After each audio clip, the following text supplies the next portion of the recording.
finaalid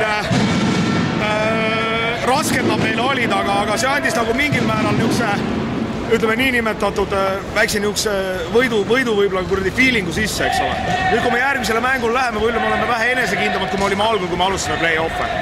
Samas ütleme nii, et laupäeva hommikul ma sain nii suure ehmatuse osaliseks, et mulle helistati, öeldi, et Reimo Tammel on, eks ole, Vaagna luu.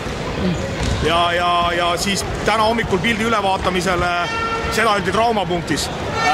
Kui õiged inimesed nagu pildi üle vastu ütlesid mehele, et sul pole mitte midagi katki, pandi süst, valu vaigistid ja mees tegi mängu ilusti.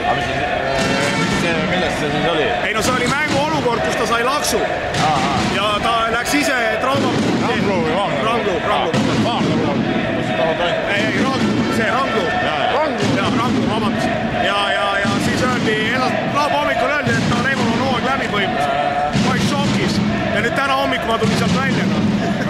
Reimo mängima küll. Reimo mängimine tuli uuesti tund aega enne mängu tuli.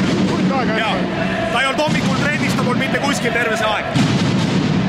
Et selles mõttes nagu maladets kapten. Ei tead, ma ütlen pigem, ma kaartsin seda veerandfinaali ka, et oleme ausad, tegemist on kahe erineva süsteemiga.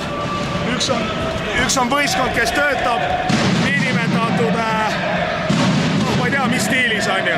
Teine võistkond töötab Skandinaavia stiilis ehk niinimetatud välismaalased plus mõned kogenud eestlased. Ja ei ole nadi oleks nagu selles süsteemis nagu mitte edasi saada. Siis tekib küsimus, et nahuja sa üldse treenid neid putte.